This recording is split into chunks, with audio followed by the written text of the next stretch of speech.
Friday afternoon in Los Angeles.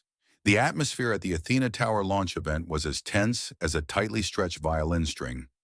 Inside the expansive 1,200 square meter glass lobby, the lights beamed down directly from the ceiling, reflecting off the gleaming black marble floor, creating a scene both austere and luxurious. Groups of guests in evening wear moved like filtered currents of the upper class.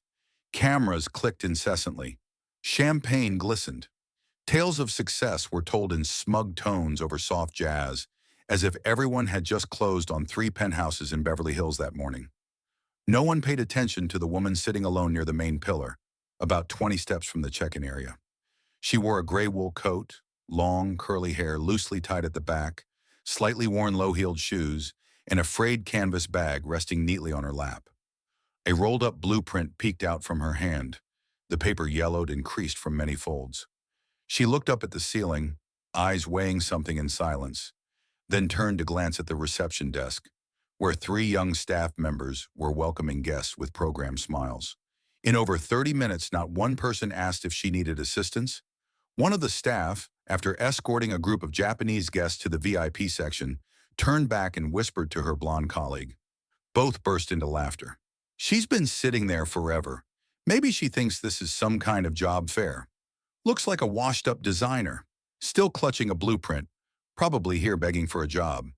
Or maybe a janitor who got lost. The third girl, who looked younger and possibly Latina, glanced hesitantly toward the woman, then quickly looked away when she caught the team leader's eye. The woman remained still. No smile, no reaction.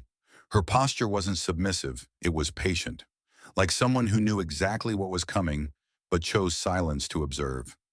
Across the lobby, the senior sales team was deep in discussion with brokers. Pale blue LED stage lights cast a soft glow on their faces, making the gathering resemble a talent audition more than a real estate summit. A woman in a red suit stepped out from the staff-only zone. It was Angela Spencer, Westside's head of sales, famously known as the Penthouse Queen, for closing $5 million deals in a single sitting. She walked straight to the front desk. "Why is that woman sitting over there? Who let her in?" Angela's voice was loud enough for nearby guests to hear, but just below the threshold of shouting. The blonde staffer fumbled. She was already here before we arrived. No registration." Angela squinted. "Next time, anyone without a VIP invite, platinum tier, is not allowed in the lobby. We're not a shelter." She turned sharply, locking her icy gaze on the woman still sitting there. She strode over, each heel strike on the marble echoing like a judge's gavel. "Hello," Angela offered a tight-lipped smile. "Are you looking for someone? This is a private event, not open to the public." The woman looked up, calm and composed. "I came to review the design layout. I want to understand how they constructed the western canopy." Angela blinked. "You came to review the design? You work in the field?" "I've contributed to a few projects." "A few projects?" Angela smirked. "I see. Well, I'm afraid our design team doesn't have time for private consultations today. If you're looking for renderings, they're available online. I'm not here for promotional content. I want to examine the intersection of the roof edge and the internal lighting frame." Angela tilted her head. "You speak as if you know architecture." "A little. Are you an architect?" "I used to be." "I see." Angela glanced down at the woman's worn shoes. "And now you're hoping to get hired by my firm?" The woman said nothing. Angela chuckled, stepped back slightly, and glanced toward the stage where investors were gathering. "Ma'am, this is Athena. This is the top-tier real estate product in Westside this year. We don't recruit from the lobby, and if you need a brochure, reception can give you one." She turned away, but before she could take a full step, a quiet voice behind her spoke. "Athena doesn't need a parabolic canopy, but I kept it because my father liked that style." Angela froze. She turned back. "What did you say?" The woman stood up. "The canopy, western corner. It's redundant, but I left it." Angela narrowed her eyes, suspicion creeping in. "You're talking like—" "I know every single brick in Athena." Angela laughed nervously. "Oh, really? I also drew the original lighting path on the initial 3D layout, but when I submitted it to the board, they said it was unnecessary, because lighting doesn't influence selling price. Angela was silent for 2 seconds, then scoffed. I don't know who you are, but you can't stand here talking as if you're the one who designed the building? Exactly. Do you even know who led Athena? Wexler and Park. Not the original blueprint was mine. Angela fully stepped back. She hadn't even begun to react when the event's main MC took the stage. Ladies and gentlemen, tonight marks the unveiling of Phase 3, the final floors of the Athena project. But more importantly, we are honored to welcome a very special guest, the mind behind the entire project, from concept to execution. Someone who chose silence for 3 years, not because she had nothing to say, but because she believed her work would speak louder than words. Please welcome CEO of Cruz Realty Group, the lead behind Athena, Valentina Cruz. The room fell so quiet that you could hear a glass drop onto the carpet. Angela turned back to look at the woman, who was now placing the old blueprint back into her bag. You? But Valentina was already walking away, her worn heels tapping precisely as if each step had been calculated 3 years ago. In her hand, the old drawing was the only thing that remained from the very first meeting between her and her father, back when he was still alive, and still believed that a building should do more than sell. It should shine. Angela Spencer stood motionless. No one said a word. And for perhaps the first time in her entire career, she had nothing left to close. As Valentina stepped onto the stage, the entire room seemed to freeze for 3 full breaths. Some people didn't yet understand what was happening. Others turned to each other, whispering, "Who is that? She's the CEO?" And those faint murmurs, barely louder than a mosquito's hum, quickly surged into an undercurrent flowing through every row of seats. No one had imagined that the modest woman they just dismissed was the one holding complete control over the project the entire city had been watching with anticipation. The spotlight hit Valentina's face, illuminating it like a mirror reflecting every glance that had brushed past her earlier in the lobby. She didn't smile. She didn't wave. She didn't pose. She simply stood still, holding the microphone with both hands as if she were trying to keep 3 years of suppressed anger from spilling out all at once. Valentina lifted her head, looked straight into the front row where the senior management team was seated, and spoke in a voice not loud, but clear to every syllable. I'm not good at speeches. I don't enjoy the spotlight, but I'm here because there are things that need to be said, not to correct mistakes, but to remind people of the truths that have been forgotten. A silent wave swept across the room. Down below, Angela Spencer stared at her phone, not typing, just letting her hand rest on the screen, as if hoping it would deliver a logical explanation for what was unfolding. A few others opened social media, typing in Valentina Cruz, slowly realizing that she wasn't unknown. She had simply been deliberately kept in the shadows by the system. Valentina continued, Athena is not a building. It's a promise between me and my father, a man who believed that great structures shouldn't just symbolize wealth, but should be opportunities to bring light to places once deemed unworthy of it. An elderly man sitting in the third row nodded slightly. He was one of the few who remembered the groundbreaking ceremony 3 years ago, when Valentina stood on stage next to her father, though the press that day only photographed him, not her. The whispers grew louder. A staff member from the company's design team, named Jordan, turned to his colleague and whispered, I remember now. Last year we received a sketch from the account V. Cruz, but it was ignored because there was no official title attached. She was the sender. His coworker replied, I saw handwriting like that on the rooftop plans. I assumed it came from someone at Wexler and Park. Jordan paused, then murmured aloud, We used her design, but removed her name from the credits. That statement made both of them glance toward the stage, as if hearing Valentina for the first time. Angela Spencer remained silent. Her hand, still holding the phone, was trembling, not from anger, but because, for the first time in her life, she realized she had insulted not just a person, but a legacy. Valentina looked down at those who were starting to pay attention, not because she was the CEO, but because her words didn't sound like the usual polished language reserved for these types of galas. For the past 3 years, I've remained in the dark, not because I had something to hide, but because I wanted to see how this system operated when no one believed I had control. And now, I know. Applause began, scattered but real. Some young employees, newer to the industry, clapped not because others did, but because they believed in what they had just heard. In the back left corner of the room, the young Latina receptionist still stood by the check-in table, eyes wide open, hands clenched. She had been the only one on her team who didn't mock Valentina earlier, though she hadn't found the courage to step forward either. Backstage, the marketing director, a white man named Richard, was frantically making calls. Who approved this speech? Why weren't we informed ahead of time? But no one had answers. Because what was happening wasn't in the script. This wasn't PR. This was truth. And it was spreading like a beam of light no one could contain. Valentina ended her speech with a single sentence. If you've ever been ignored, don't worry. Maybe they just didn't have enough light to see you. But they will, when you start shining from the very spot they left empty.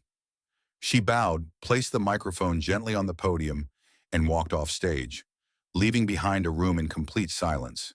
Not because no one had anything to say, but because each person was now confronting a personal truth. That they had failed to recognize the woman who built the entire tower, simply because she wasn't dressed like them. As she passed the reception desk, her eyes met those of the young woman. Valentina stopped and spoke softly, just enough for the two of them to hear. Next time, don't lower your head in front of someone who belittles others. Sometimes just one timely glance is enough to change an entire system. The girl nodded, and for the first time that evening, smiled a smile that didn't come from serving a guest. That night, social media flooded with clips of Valentina's speech. The hashtag number sign "She Built Athena" began to spread at lightning speed. Within 12 hours, the video had over 300,000 views and thousands of comments, most from people who had faced discrimination in architecture, real estate, or design, especially women and people of color. One user wrote, "She didn't need a loud voice, just the right silence." And the whole room had to listen. The next morning, the headquarters of Cruz Realty Group on Wilshire Boulevard opened earlier than usual. Before working hours, an internal email was sent out to all employees. The subject line was just one simple sentence: check the wall behind you. No one understood it at first, but as each person arrived and walked into their workspace, they immediately noticed the recognition plaques hanging along the hallway, listing the design team, engineers, and project leads for Athena, had been taken down overnight. In their place was a glass notice board. Temporary suspension of credit listings. Full review of contribution acknowledgement process underway. No logo, no signature. But everyone understood. What had happened last night wasn't a media moment. It was the beginning of a full system audit. On the 6th floor, the technical department, Jordan was pulling up archived design files from the internal server.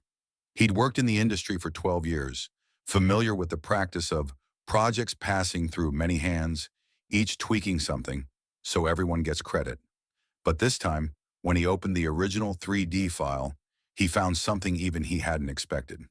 The base file was saved under the name VCRUZ initial sketch at N, with a creation date from nearly 3 years ago, matching the early conceptual timeline of Athena. Jordan sat silently for a long while. It was the first draft rendering, untouched by commercial edits, free of the features tailored to the high-end market. At the bottom of the document, hidden in a background layer that no one had noticed before, was a handwritten note. Don't use light to impress. Use it to guide. He sat stunned. That sentence had never appeared in any official brochure, because the original sketch had never been credited to anyone. And now he understood. They hadn't just forgotten her name, they had erased it. At the same time, on the 5th floor in the PR department, the head of communications was calling an emergency meeting. One member of the team had discovered that all public materials, from the website, project registration files, to the promotional videos, never once mentioned Valentina Cruz. Not once. Not even an image. Despite the fact that she had been the final approver at every stage. The reason? She doesn't fit the commercial profile. A line once typed in an internal memo, now stung like a slap to the face. Valentina was Latina, didn't hold an Ivy League architecture degree, didn't come from the industry's power networks. More importantly, she was a woman who didn't network, didn't make deals over golf, didn't sip martinis after work to sign contracts. In a world where every CEO profile featured gray suits, blue ties, and blinding white smiles, Valentina was the one who didn't fit the mold. And because she didn't fit, she was pushed out. That afternoon, the media team received an internal email directly from Valentina. The message was simple. Within the next 48 hours, I am requesting a full system review of all credit acknowledgments related to Athena, including every individual, every edit, every decision. If my name is there, leave it. If it's not, explain why. Richard, the marketing director, held his head in his hands. This was no longer about image. This was an internal political crisis. Because when you erase the name of the person who built the foundation of a project, you're not just doing something wrong, you're deleting the truth. And truth doesn't stay silent forever. Elsewhere in the building, the young receptionist, Sophia, was sitting in the break room. In front of her was the video clip from the night before, replaying the moment Valentina spoke about not using light to impress. She watched it again and again, trying to remember the woman's gaze. Not angry, not accusatory, just a quiet look as if she'd already seen everything long ago.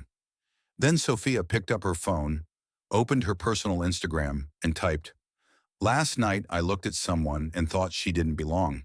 Today I found out she built the whole place I work in."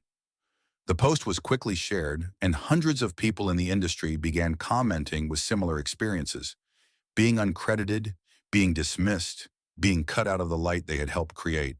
A new hashtag appeared beneath She Built Athena, credited or erased. Later that same day, in the company's document archive room, a file manager came across an original printed copy of the initial contract signed with the city. On it, the section labeled Project Supervisor had a faint name scribbled out with white correction ink. The file manager shone a UV light on it.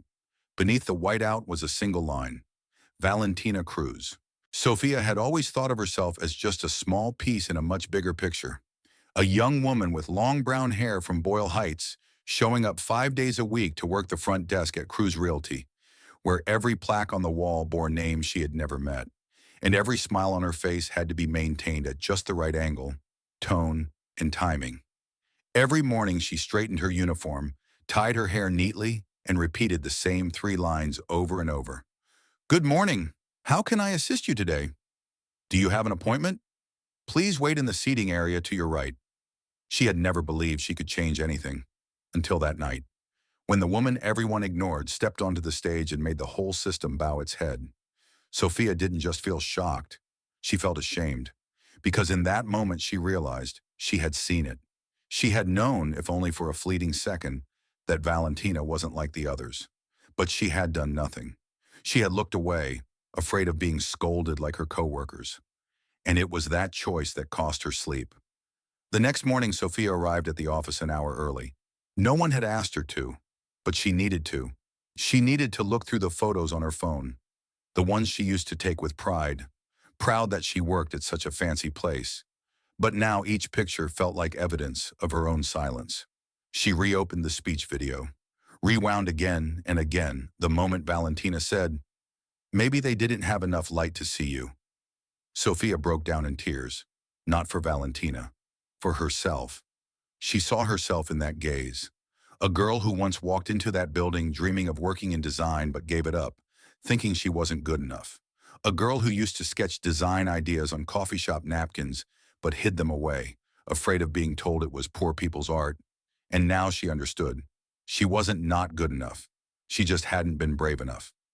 That afternoon, Sophia wrote an internal email. The subject was simple, to Ms. Valentina. She didn't know if the CEO would ever read it, but she wrote anyway. "My name is Sophia. I work at the front desk on the ground floor. I was the one who didn't stand up when you were being disrespected. I'm sorry, but today I want to do something different. If the company is reviewing contribution credits, I know of some hand-drawn sketches that were once overlooked in the auxiliary file room. They don't have clear signatures, but I remember the drawing style. I studied architecture for 2 years before I dropped out. I'm not great, but I know when someone draws with real intention." She attached a photo to the email, a picture she had secretly taken on her phone 2 years ago, of an unsigned document that had been tossed into the office bin. The sketch was done in blue ink, no fancy colors, no copyright tags. But Sophia had never forgotten the way the light path had been traced with thin pen lines. And now, looking at it again, she knew that was Valentina's hand. An hour later, the email was answered, not by an assistant, but by Valentina herself. Just one line: "I see you, and I remember your eyes that day." You didn't look away. Sophia sat frozen, not because the CEO remembered her, but because, for the first time in her life, she had been seen. Not for her uniform, not for her cheerful customer voice, but for a single quiet moment she thought no one noticed. The moment she didn't turn away. That afternoon, Sophia received a message from Internal Affairs, inviting her to a special meeting. The staff feedback group was launching a review of cases where credits were misattributed or omitted in Cruise Realty's past projects. What surprised her wasn't just the invitation, but the location. The meeting wasn't held in a glass boardroom. It was held in the old library space, the one that had long been abandoned. When she walked in, about 10 others were already seated. All of them were people no one knew by name: technicians, support staff, night shift security, cleaning crew. On the table sat a whiteboard with a single phrase: "Who didn't get credit?"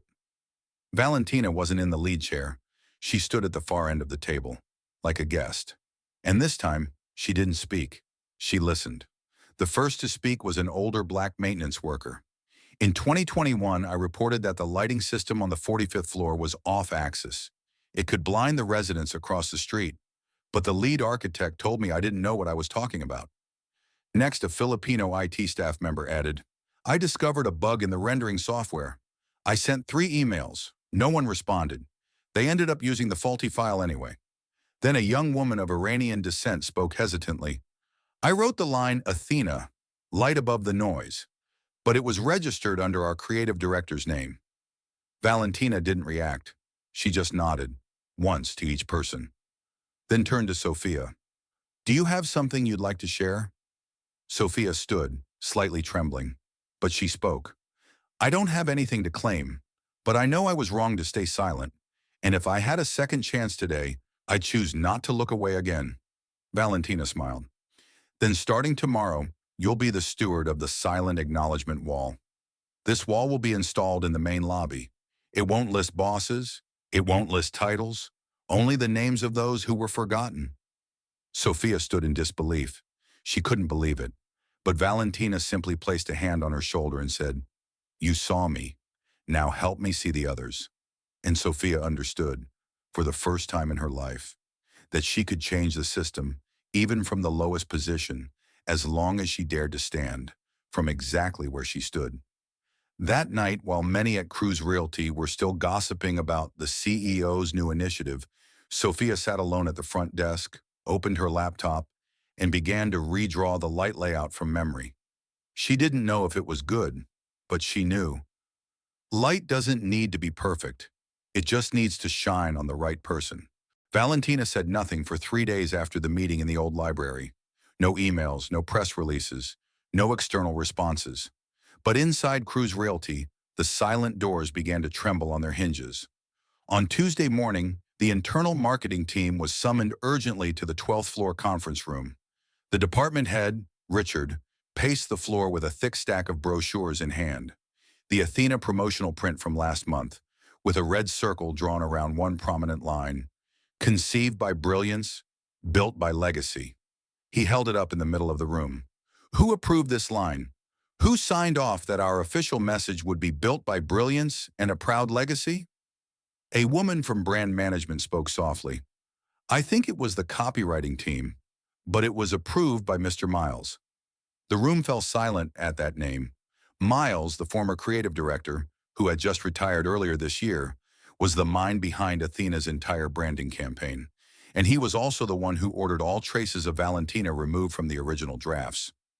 Valentina didn't attend the meeting, but just hours earlier, she had sent a brief internal email to Richard. "Could you show me all brochure drafts from the Athena campaign's development phase, including lines that were revised or cut?" Richard, still wondering why the CEO had remained quiet after revealing her identity, suddenly felt his pulse slow. He knew what was coming. That very afternoon, he brought the entire old hard drive, containing all the early brochure drafts, down to the internal archive room. One of the first versions bore the title, Athena, the Light She Drew. Below it was a tagline, a project named after a goddess, brought to life by the hand and instinct of a woman who saw light where others only saw walls. That line had been marked in red. A note beside it read, avoid personalizing the CEO, not suitable for high-end clients. In another draft, Valentina's profile photo had been suggested for the team introduction page. Instead, the final version featured three male architects in gray suits standing beside a model of Athena, with a note, photo shoot, make it Ivy League. Richard sat frozen in front of the screen. He remembered the first time he met Valentina. She had still been the project's executive director, unknown to everyone. She walked into the concept presentation meeting without saying a word, left behind a sketch, and walked out. Afterward, it was Miles who told him, she's too quiet to sell. Richard had believed him, because he too believed that in this industry, if a woman wanted to appear on the cover of a brochure, she had to look like someone who could spend money, not someone who knew how to build. That night, Richard sent Valentina an email. I want to apologize, and if you'll allow me, I'll rewrite the entire messaging. Her reply came 2 hours later, at 11:38 p.m. I don't need an apology. I need the truth corrected. And this time, let the truth have a face.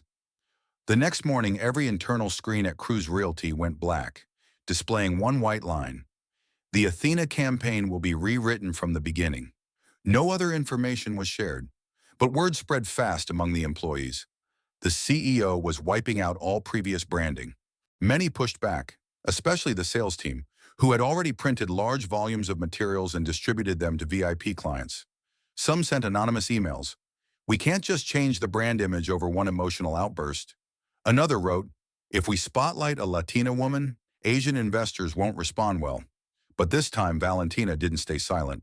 She summoned all department heads to a closed-door meeting. No cameras, no minutes, no assistants, only her voice, steady and clear. If a campaign has to erase a real person to become commercial, then it's not marketing. It's forgery. She continued, Athena is named after a goddess, but you turned it into the image of three men standing next to a model. You want clients to believe in creativity? Then start with truth. And the truth is, I drew this building. I was erased, and I will not allow that to happen again. Silence gripped the room. One executive opened his mouth to object, but froze when Valentina placed an original brochure draft on the table, complete with her own handwritten notes. She didn't raise her voice. She didn't threaten. But each word struck like a wooden peg being driven into the wall, firm, deliberate, and irreversible. 3 days later, the new campaign launched. Main title, Athena, drawn by her hands. The cover was a black and white photo, a partial image of the original blueprint, with a woman's hand resting next to an old pencil. No logos, no models, no celebrity faces. But it was real. And in just the first week, traffic to the official Athena website quadrupled. The media called it the brand reversal of the year. Outlets like Architectural Digest, the New York Times, even Forbes ran features about the woman who was erased from the brochure and how she rewrote her presence with the truth. Sophia, now officially appointed as the CEO's special assistant, was the one leading the audit of all visual materials. She was the one who discovered a forgotten video clip in an old digital folder. A silent recording of Valentina using hand gestures to explain the west-facing light design of Athena. That footage, wordless, was placed on the front page of the new brochure, carrying a simple message. Some people speak in spotlight. She spoke in silence. From her former position as a receptionist, Sophia had now become the truth editor of a campaign that was once built on a lie. And when she laid her hand on the freshly printed brochure, for the first time, she saw herself in it. Not in the image, but in the way truth, once seen, can never be erased again. As Valentina stepped onto the stage, the entire room seemed to freeze for 3 full breaths. Some people didn't yet understand what was happening. Others turned to each other, whispering, Who is that? She's the CEO? And those faint murmurs, barely louder than a mosquito's hum, quickly surged into an undercurrent flowing through every row of seats. No one had imagined that the modest woman they just dismissed was the one holding complete control over the project the entire city had been watching with anticipation. The spotlight hit Valentina's face, illuminating it like a mirror reflecting every glance that had brushed past her earlier in the lobby. She didn't smile. She didn't wave. She didn't pose. She simply stood still, holding the microphone with both hands as if she were trying to keep 3 years of suppressed anger from spilling out all at once.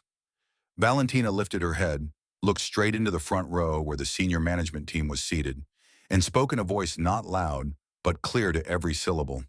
"I'm not good at speeches. I don't enjoy the spotlight.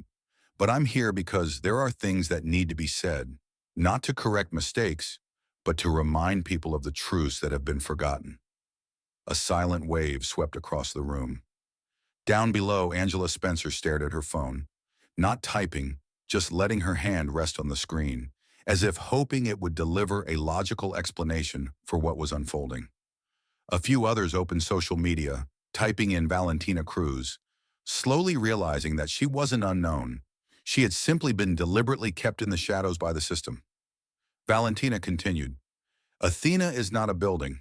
It's a promise between me and my father, a man who believed that great structures shouldn't just symbolize wealth, but should be opportunities to bring light to places once deemed unworthy of it." An elderly man sitting in the third row nodded slightly. He was one of the few who remembered the groundbreaking ceremony 3 years ago, when Valentina stood on stage next to her father. Though the press that day only photographed him, not her, the whispers grew louder. A staff member from the company's design team, named Jordan, turned to his colleague and whispered, "I remember now. Last year we received a sketch from the account V. Cruz, but it was ignored because there was no official title attached. She was the sender." His co-worker replied, "I saw handwriting like that on the rooftop plans. I assumed it came from someone at Wexler and Park." Jordan paused, then murmured aloud, "We used her design, but removed her name from the credits." That statement made both of them glan. 1 week after the campaign, Athena, drawn by her hands, was launched. A simple email was sent to 12 individuals within Cruz Realty. No flashy subject line, no branded template, just a scanned handwritten invitation attached as an image. "You are invited to a special dinner, not for what you were credited for, but for what should have been acknowledged long ago." It was signed Valentina. Below the message was the location, a small restaurant on 8th Street, once her father's favorite diner. No VIP room, no tasting menu, just wooden tables, old glassware, and yellow lights strung across the ceiling like the glow of a late-season sunset. Sophia was the first to arrive. She wore a simple black dress, her hair tied in a high bun, and carried a notebook listing those who had been overlooked in past projects. After her came Jordan, the design engineer, then the black maintenance worker, the Iranian girl whose slogan was taken, a logistics staffer named Maria, who once corrected the basement floor plans but was never mentioned for it. In total, 11 guests had arrived. The 12th had not yet shown up. Valentina entered at 7:01 p.m. No assistant, no bodyguard, only a small beige canvas bag slung over her shoulder. She walked around the table, shaking each hand, not out of social courtesy, but as if every handshake was restoring a person's rightful place. When she sat down, no one spoke right away. She looked around the table and said, "I didn't invite you here tonight to eat. I invited you to say your names." No one understood at first. She smiled.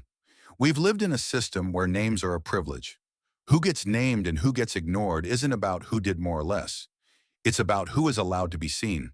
Tonight, I want to do the opposite. I want to hear each of you say your name aloud and tell one thing you did that was never acknowledged." Silence. Then the maintenance worker spoke first. "My name is Clarence Brown. In 2021, I manually adjusted the lighting axis on the 45th floor because the software glitched. Nose toward the stage, as if hearing Valentina for the first time." Angela Spencer remained silent. Her hand, still holding the phone, was trembling, not from anger, but because, for the first time in her life, She realized she had insulted not just a person, but a legacy. Valentina, I remember your name. When it was Sophia's turn, she stood up. She didn't read from her notebook. I'm Sofia Alvarez. I once saw someone being dismissed, and I didn't stand up. But today, I'm here so I won't look away again. Valentina looked at her for a long moment, then said simply, Thank you for seeing. When everyone had spoken, Valentina opened the canvas bag and pulled out a small box. Inside were 12 wooden plaques, each one engraved with the name of the speaker and the line, "A light they placed in silence." She handed each plaque out by hand, not as a formality, but as a gesture of trust. I can't change the past, but I can make sure that from now on, anyone who walks into Athena will see your names, not at the top floor, but at the ground floor, where people enter, where the light touches first. Sophia saw Jordan quietly wipe his eyes. Clarence held his plaque like the hand of an old friend. Layla simply took a photo and texted it to her mother. Mom, they said my name. No one needed flowers. No one needed press. All they wanted was what the system had taken from them for so many years. A simple acknowledgement that they had been here, that they had done something right, even if no one had remembered. Just as Valentina was about to close the evening, the restaurant door opened. The 12th guest arrived late, an elderly woman with silver hair, wearing modest clothes. She stepped in gently and said, I'm the one who helped draft the original Athena layout with your father. I'm the one who brought you to your first blueprint. Valentina stood up immediately. You, Miss Marisol? The woman nodded. I never thought I'd be invited, but I received a handwritten letter, so I knew it was real. Valentina took her hand. I walked this whole journey to reclaim my name, but I forgot who gave it to me. Ms. Marisol smiled, eyes misty. You didn't forget.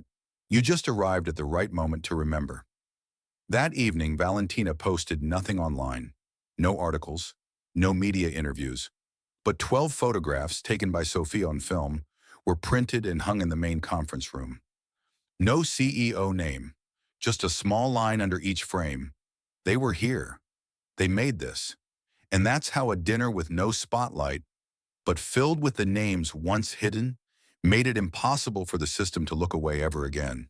In the week following the dinner with names, something strange began to spread through the halls of Cruise Realty. Not with banners, not through press conferences, but through folded white sheets of paper, tucked into places no one usually noticed. Under the technical desks, behind the printer in HR, inside drawers of the old internal library. On each sheet were handwritten lines, no signatures, no titles, only a shared header. I once saw.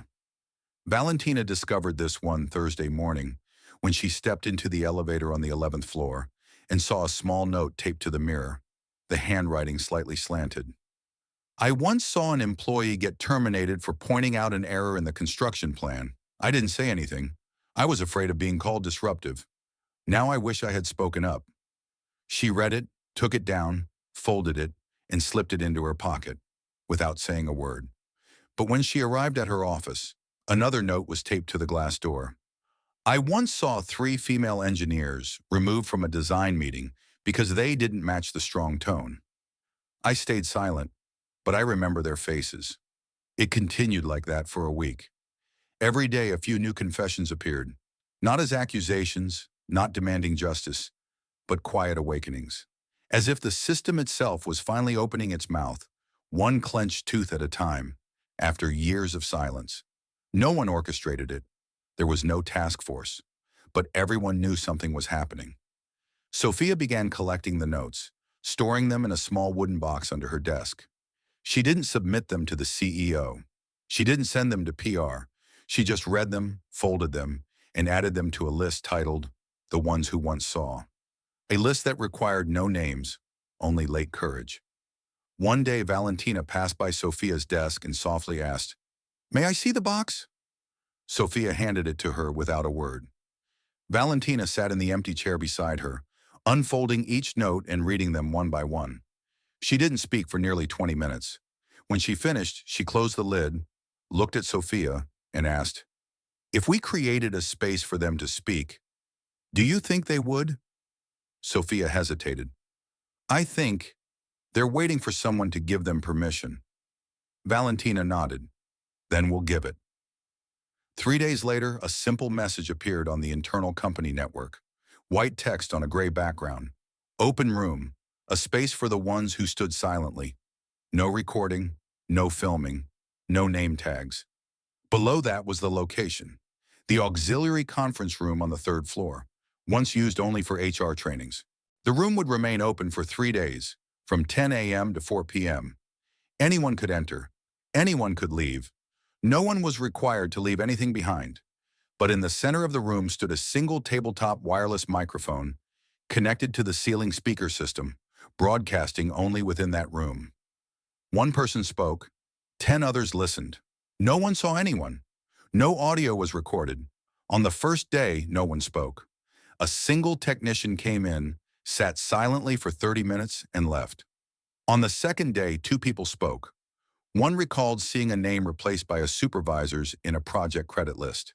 Another told how she was asked to change a female character in a brochure to a male because women don't sell homes.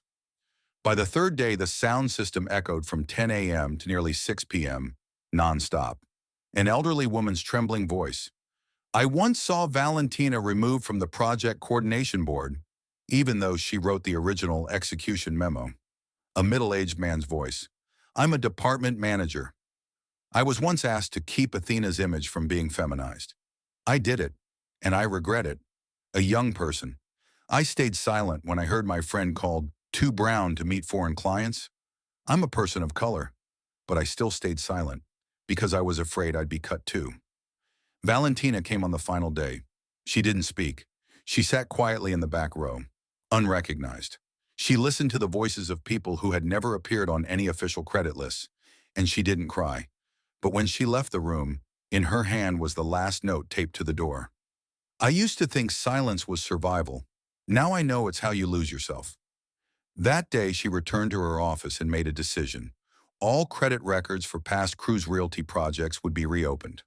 A new independent group would be formed, not led by executives, not overseen by managers, but made up of lower-level employees, tasked with reviewing, finding, and restoring the names of those who had been forgotten. The project was named the ECHO Initiative. Sophia was its first coordinator. Jordan joined. Clarence did too. And one by one, others followed, sending in names, memories, old photos, lost emails, hand-drawn prints, even handwritten letters. The story was no longer just Valentina's.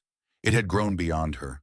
It became the story of everyone who had once stood in the shadows, and now stepped forward not to demand, but to affirm, I was there, and I am silent no more. The unveiling of the first wall of the ECHO Initiative had no media coverage, no live streams, no hashtags, just a bare brick wall on the ground floor of Cruise Realty's headquarters, once a secondary lobby for internal staff, a place no one ever stopped to look at. It had been painted in a cold gray, never adorned with a single frame. And yet on that day, when the first light streamed through the tall glass doors, the carved names on the bricks began to emerge. Not flashy, not gilded, but real enough to make people stop in their tracks. At the top row were names verified through original sketches, subcontracts, internal emails. Some belonged to former interns who corrected lighting maps, some to security guards who later received overdue apology letters after being fired for being unprofessional when suggesting better emergency exit designs. One name belonged to someone no longer alive. Raul Mendoza, who died in an accident during the glass roof installation of Athena. In the records, he was initially listed only as subcontractor number 14. That day, his son, a sophomore in architecture school, stood in silence, reading his father's name engraved on the wall. Raul Mendoza, the one who knew that light needs shadow to be seen. Valentina didn't speak. She stood in the back, among the employees, watching Sophia step forward holding a small wooden plaque. Sophia said simply, every person here helped build Athena, and other projects too, but no one ever invited them to a ribbon cutting. Today, we're not cutting a ribbon. We're just removing one thing. Silence. She placed the plaque on a stand beneath a sign that read, The Wall of Names They Never Said. After that, small groups came to read. No one filmed. Some took photos of names they recognized. A young engineer broke down crying when he found his mother's name. She had been a night cleaner on the project. He never knew she had submitted a safety suggestion to redesign the stairway treads for elderly users. But because she didn't have a degree, the proposal had been filed under someone else's name. Now her full name was on the wall, Luisa Martinez, the one who made sure others didn't fall. Each day, new names were carved into the wall, not in alphabetical order, not by job title, but in the order stories were submitted and verified. Every name was a vow. This system will no longer repeat the silence it once allowed. It was Jordan who suggested making the name Wall a stop on the client tour. At first, the sales team resisted. Clients won't want sad stories. But then a group of Japanese investors visited and paused in front of the name, Yuki Ito, the one who fixed the drainage system by hand during the rain. They stood there reading it for 10 minutes. One female guest turned to a sales rep and said, "I choose to buy in a place that remembers the ones who don't wear suits." From then on, the wall wasn't an add-on. It became the main stop on every walkthrough. Valentina watched all of it quietly, but she knew this didn't happen because of her. It happened because of Sophia, because of Jordan, because of those who stepped out of silence. And because of that, she made the decision to expand the Echo Initiative across every national branch of Cruise Realty. Each location began receiving guidelines to build its own internal wall of names.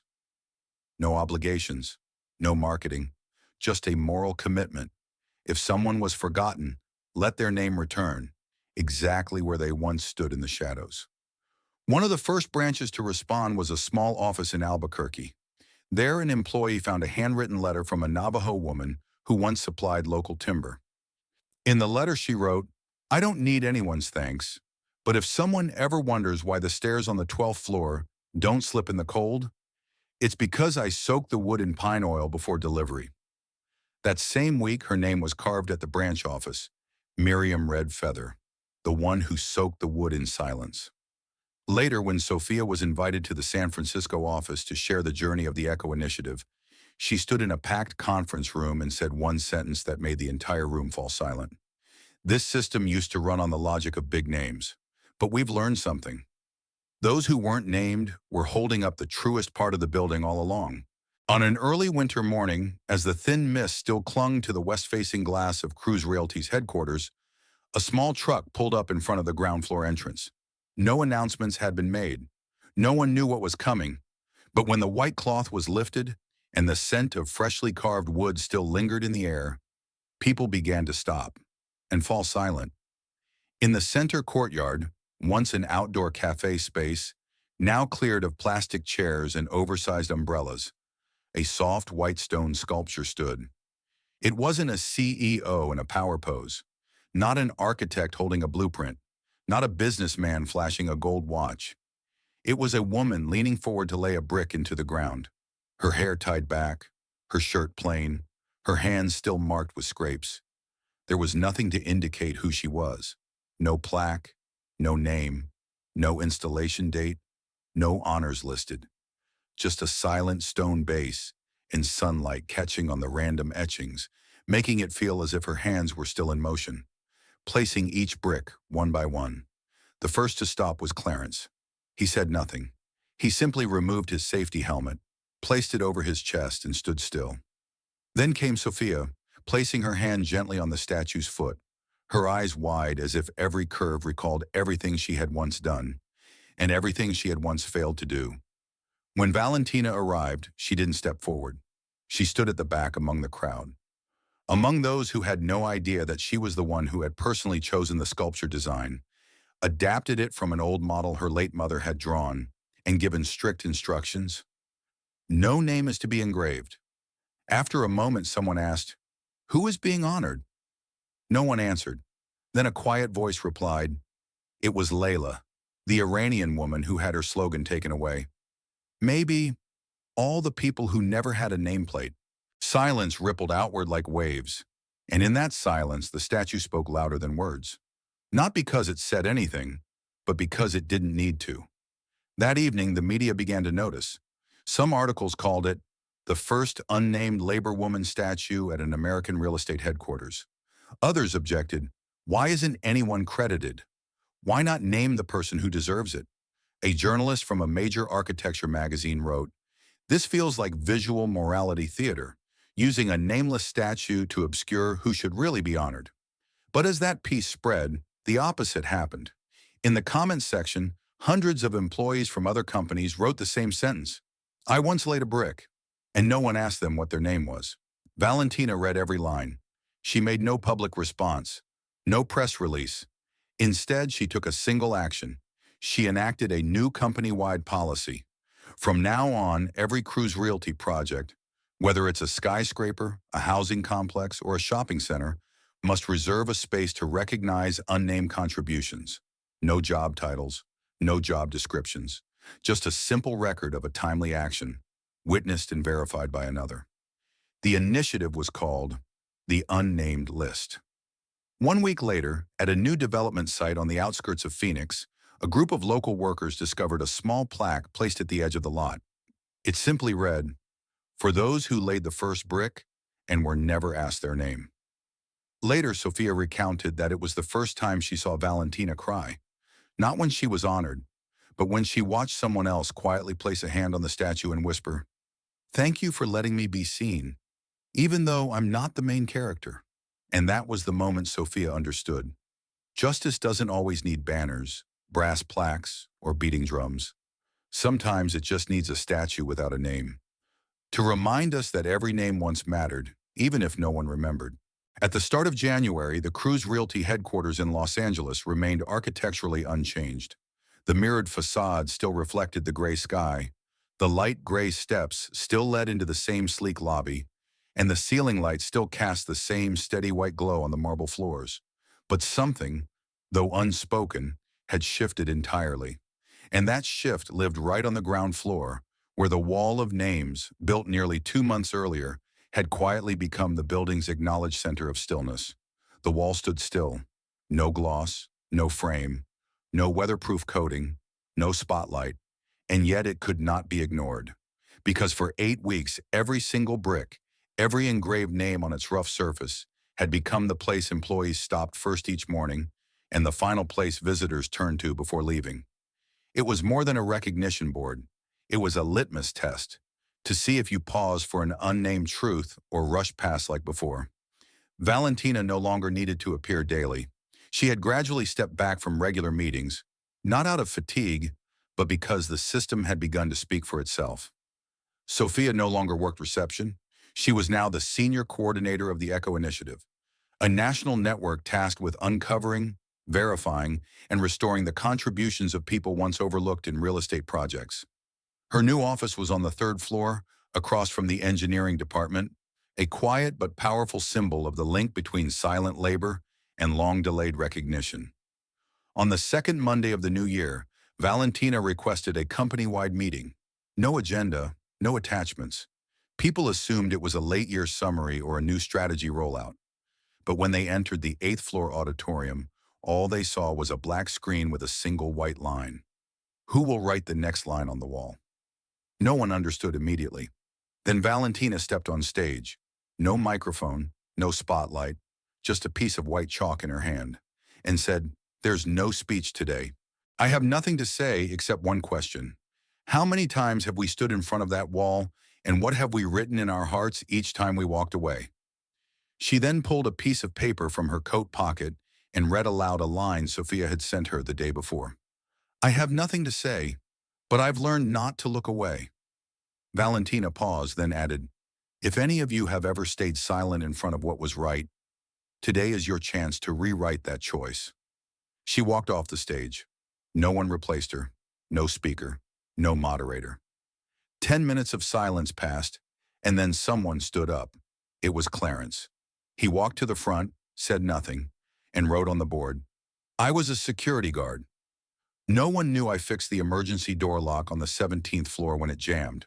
The room stayed silent. Then a young engineer stood up and wrote, "I once reported a critical design error. My manager told me not to escalate." An older woman followed, "I once hid Valentina's original design plan because I was pressured to change the project lead's name." The meeting became a room of restoration, where people rewrote past truths with new courage. That afternoon, Sophia proposed preserving every written line from the meeting in an internal archive. Not for PR, not for media, just to display at the entrance of the Echo division. Valentina agreed but requested, "Don't print it by the writer's name. Print it in the order of how long they stayed silent." It took Sophia 4 days to match the timestamps. But when it was done, the final print became a timeline, not just of silence, but of rising through it. The following week, several new names were engraved onto the wall downstairs. One gave Sophia pause. Angela Spencer, the same woman who once humiliated Valentina during the Athena unveiling. The former face of Cruise Realty's sales team. She no longer held her old title, but instead of resigning, Angela had sent a handwritten letter to the Echo Initiative. "I once took credit. I once erased names. I once mocked people for how they looked. But I too was erased by my own father, who passed away not remembering I was his daughter. I'm not asking to be forgiven. I'm only asking to stand beside those I once pushed out." Valentina didn't respond. But a week later, Angela's name appeared on the wall. Modest, not highlighted, placed quietly between the names of the two engineers she had once excluded from a project credit list. When reporters asked why someone who had done harm was listed beside those who had been wronged, Sophia answered, "This wall doesn't classify people. It only holds the truth. And truth isn't always clean. Sometimes it needs to be left alone, so those who once denied it can finally face it." One Friday morning, Valentina walked through the lobby and saw a group of high school students on a guided tour. As they paused in front of the wall, one student asked, "Are these the people who built the building?" The tour guide answered, "They didn't build with cement. They built with the things others overlooked." The girl went quiet, then asked, "If I grow up and no one remembers my name, could my name go here too?" The guide didn't know what to say, but Valentina, standing quietly behind, smiled, because she knew if a 15-year-old could look at that wall and understand what unconditional acknowledgement meant, then justice no longer had to shout. By the end of January, the wall had stopped being just a place to engrave names. It became a place to step back. One manager, before terminating an employee, stood in front of the wall for 5 minutes, then returned and revised the termination reason. One customer, who had once filed an unfair complaint, came back to apologize to a receptionist and left behind a handwritten note. "I forgot that everyone lays a brick of their own." Sophia archived the note. That day, she wrote in her journal, "Justice is no longer action, it's reflex." By February, Valentina stepped down as CEO, quietly, without ceremony, no announcement, just an email sent late on a Friday. "The system now knows how to listen. I'll take a step back so it can keep speaking." No one cried, no one protested, because they knew she wasn't leaving them. She was stepping back so they could step closer to the wall. On her last day, Valentina took one final walk around the building. She didn't enter the boardroom. She didn't return to her executive office. She stopped in front of the wall and stood still. No one took a photo, but someone else quietly joined her. "Sophia." They said nothing. Sophia pulled a small card from her pocket and slipped it between two bricks. On it were just the words, "The one who didn't need her name, but gave names back to everyone else." Valentina didn't remove the card. She walked away. The wall remained still, and from that day forward, anyone who ever stepped into Cruise Realty, even once, understood. That building didn't rise higher because of who held the title of CEO. It reached deep. No one explicitly announced that Valentina had left, but everyone knew. There were no more soft footsteps in the 8th-floor hallway each morning. No more three-knock rhythm before she entered a meeting room. No more 12-word emails that made the entire system move. And yet something hadn't disappeared. Her influence remained, like a quiet blueprint, not locked in a safe, but living in people's behaviors, in their glances, in the way they looked at one another. Sophia felt the absence most vividly. After her official appointment as Director of Internal Culture and Recognition, she didn't need to learn any leadership protocols. She only needed to ask herself one question. If Valentina were standing here, what would she listen for? From that single question, Sophia created something no one expected, the listening blueprint, a document just 3 pages long, with no diagrams, no bullet points, no KPIs. Only three principles. If someone is silent, don't assume they have nothing to say. If someone is recognized, ask who else has not yet been mentioned. If you feel something is right but aren't sure, take one small step. The system will meet you halfway. The listening blueprint was sent to all employees. Reading it wasn't mandatory, but within 3 weeks, over 87% of staff had read it and sent feedback. One message came from a small branch in Montana. I've worked in this industry for 20 years. This is the first time I've read a company policy that felt like it was written for real people, not to manage legal risk. In March at the Seattle branch, a new kind of wall was installed, this time not made of stone, but of laser-etched tempered glass that refracted light differently throughout the day. Each name engraved wasn't chosen by management, but nominated by coworkers. When someone touched a name, a short recording of their real story played through the ceiling speakers, no longer than 20 seconds. People didn't listen to remember faces. They listened to remember actions. Sophia began receiving more invitations, not to lecture, but to listen and document emerging models of recognition. She visited a branch in Texas where instead of a name wall, the CEO's portrait in the main lobby was replaced with a group photo of the janitorial staff taken during a stormy morning, captured just as they finished mopping the floors before the building opened. She visited a partner company in Chicago where the 10-year anniversary celebration didn't involve cake or a DJ, but a handwritten letter from every employee addressed to someone in the company they silently owe. And she realized Valentina hadn't started a movement. She had left behind an entirely new strand of organizational DNA. In April, when Cruise Realty was nominated as Most Pioneering Workplace Culture of the Year, Sophia declined to give media interviews. Instead, she sent a 3-minute video, a montage of people touching the wall at headquarters. No narration, no music, no interviews, just hands. The hands of the elderly, the young, white hands, brown hands, hands in safety gloves, hands with painted nails, pressing against each name. The video went viral, and something unexpected happened. Other companies began asking themselves, who's being ignored in our system? By summer at a national real estate conference, Sophia was the closing speaker. She stepped onto the stage with no slides, only a slip of paper. She read, Valentina once said, a fair system doesn't need someone at the top. It only needs a ground floor wall real enough to make people stop. Today, I'm not here to talk about Cruise Realty's success. I'm here to ask one simple question. Is there someone laying bricks for you whose name you never learned? If there is, don't wait for a corporate campaign. Don't wait for leadership approval. Go find them and start with a sentence that needs no template. I think I forgot you somewhere.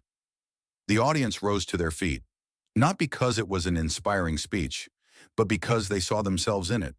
People who had passed through years of work without looking back, and now they were learning to turn around without shame. Valentina wasn't at the conference, but in the small apartment by the sea where she now lived, there was a wooden box on her desk. Inside it, the first letter Sophia had ever sent. I saw you, and I didn't look away. Beside it was a photograph of the wall at dusk in December, when the sunlight hit just right and every name cast a reflection on the ceiling, like a galaxy made from those who had once been forgotten. She smiled. Not because someone remembered her, but because now people were remembering each other. On the first Monday of December, Baltimore turned cold early. Thin gusts of wind slipped through the edges of glass windows, bringing a chill that didn't numb but awakened. The entire city seemed to slow by half a beat, and within that stillness stood Cruise Realty's East Coast headquarters. Once a metalworks factory, now transformed into a training center with polished concrete floors and an industrial high ceiling. But one thing hadn't changed: the quiet presence of a promise, unspoken yet carried by everyone who entered. That week, a short announcement appeared on every internal screen. This Friday, Baltimore Ground Floor Hall. Topic, the final promise. No follow-up emails, no breakout sessions, no themed subgroups. But those who had taken part in the Echo Initiative, whose names had been carved into the wall, who had once whispered truths in the open room, knew what it meant. No one had to say a word. They simply nodded at each other, as if they had been waiting for this day all along. Friday, 8:17 a.m. The hall opened earlier than scheduled. Sophia arrived first. She wore no designer label, just a dark blue blouse and simple gray pants. In her hands was a stack of letters, not to distribute, but to read aloud. Letters from employees across the country who hadn't yet found the courage to speak for themselves. Clarence was next. He didn't change out of his maintenance uniform. He wore the same old gray coveralls with a faded red paint stain at the wrist from a few days prior. When he entered, he didn't look for a seat. He walked a slow circle around the hall, checking the lights, the sound system. No one had asked him to, but everyone felt reassured that he did. By 9 a.m., nearly 300 people filled the room. No head table, no VIP section. On the stage stood only a blank whiteboard, a single microphone, and behind it, a black screen. Empty, as if waiting for someone to write the first line. Sophia stepped forward. No introduction, no greetings, just a long gaze that gently quieted every scattered thought in the room. Then she spoke. I was the first to record a forgotten name, not because I was brave, but because I was the last one left in the room that day. The hall fell utterly silent. She opened the stack of letters, pulled one out, and read, I once designed the glass frame on the 9th floor, but because I didn't have a college degree, I was removed from the presentation team. She folded it, set it aside. I was the one who brought coffee to the engineering department every morning, and once I prevented an electrical short circuit when I unplugged the wrong socket. Yet all my boss said was that I'd messed up the cable layout. Another letter. I was the one who cleaned the building's glass walls, and I saw my husband's name engraved on an apartment unit. No one knew I had designed the plumbing for that floor. Sophia looked up. Every line I read is a moment this system owes someone a thank you. And today I want to ask, who among you is still holding a name that's never been said? Silence. Then Clarence stood up. He didn't walk to the stage. He simply spoke from the back row. My name is Clarence. I once stayed silent when someone was fired for speaking up about a flawed design. That person later died in a worksite accident. I can't change that, but I've since corrected everything he once suggested. I don't need my name on the wall. I just want one brick to carry his name. Then he sat back down. No one spoke, but every eye in the room had shifted. A young woman stepped forward, an engineer from the Austin office. She said, I've only been here 6 months. I haven't earned anything yet, but I'm here today because I was once a kid whose name never made it into the class album. And when I saw that wall for the first time, I felt I didn't need to be outstanding to be seen. She stepped back, not in tears, but the entire room held its breath as if creating space for that tear, should it choose to fall. Then someone stood, then another, then another. No facilitator, no agenda. People began sharing names, not their own, but those of people they once saw being forgotten. The name of a mother who used to say, do the right thing even if no one thanks you. The name of a former manager forced out for refusing to cover up mistakes. The name of a janitor injured on duty who returned just to finish his shift saying, I don't want the next person to clean up what I left behind. One story wove into another, as if someone was quietly threading a new cloth, not to display but to shelter the goodness that had never been protected. And then, in the middle of these stories, the room paused. The back door opened. A woman walked in. No one turned around. No name was needed, no applause. Because some people, when they arrive, are already the answer to questions we haven't yet learned to ask. Valentina wore a stone-colored sweater, dark gray pants, no makeup, no ID badge. She didn't walk straight to the stage. She moved slowly through each row, resting her hand on a shoulder here, nodding quietly there, smiling. When she reached the whiteboard, she picked up the marker, not to write immediately, but to spin it between her fingers, then looked over the room and said calmly, I was once the woman no one greeted when I walked into my own lobby. And that day I sat down, not because I was powerless, but because I wanted to know. If I said nothing, would the system still see me? She turned to the board and wrote 3 lines, not large, not dramatic. I was once overlooked. I was once erased, but I never erased myself from the system I believe could change. Then she put the marker down and said, "I'm not here to say goodbye. I'm here to acknowledge something. I'm no longer the only one keeping the promise. Now it's all of you. And if you keep it, this system won't need me anymore." She stepped back, leaving the stage. No one replaced her, but everyone understood. The stage now belonged to them. No more a single leader, but a community standing together.